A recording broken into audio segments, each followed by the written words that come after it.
Hello ഗീസ്, നിങ്ങൾ ലോക cinema കണ്ടോ? ഞാൻ കണ്ടു.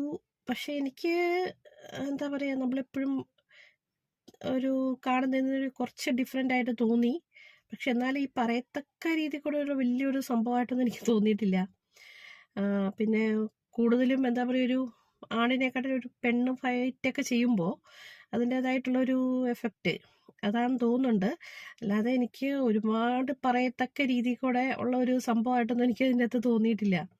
ഒരുപാട് കുറേ ഗ്രാഫിക്സിൻ്റെ എഫക്റ്റോട് കൂടി, പിന്നെ കല്യാണിയുടെ ആക്ടിങ്ങിലാണെങ്കിൽ ഇനി ആ കഥാപാത്രം കൊണ്ടാണോ എനിക്കറിയില്ല, എല്ലാത്തിലും ഒരേ ഫേസ്, അതായത് AI പോലെ തോന്നും. കാരണം നസ്രീനാണെങ്കിൽ സ്ഥിരം കണ്ടു മറന്ന അതേ രീതി കൂടെയുള്ള ആക്ടിങ്, അല്ലാതെ പറയത്തക്ക രീതി കൂടെ എടുത്തു പറയാൻ അവർ ഒരു രീതിയിലും എന്താ പറയുക, അഭിനയ മുഹൂർത്തങ്ങളൊന്നും കാഴ്ചവെച്ചതായിട്ട് തോന്നിക്കുന്നില്ല.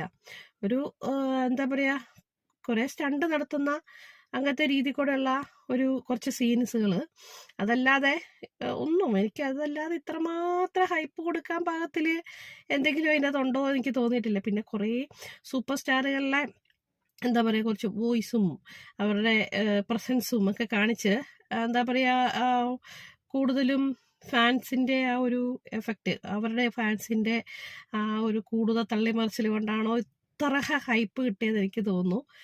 കാരണം കല്യാണി സ്ഥിരം നമ്മളിപ്പോൾ ആൻ്റണിയിലൊക്കെ കണ്ടിട്ടുള്ള അതേ ആക്ടിങ്, ആൻ്റണിയിൽ ബോക്സറായിട്ട് അഭിനയിച്ച അതേപോലെ തന്നെ ഇതിനകത്ത് കുറച്ച് ഗ്രാഫിക്സും കൂടെ ചേർത്തിട്ട് കുറച്ച് സീൻസുകളിൽ ഇതേപോലെ എന്താ പറയുക, ഫൈറ്റ് സീനുകൾ, അത് കൂടുതൽ എനിക്കൊന്നും അതിനകത്ത് യാതൊന്നും എനിക്ക് അത്രമാത്രം പറയാതെ എന്തെങ്കിലും ഉണ്ടോയെന്ന് എനിക്ക്.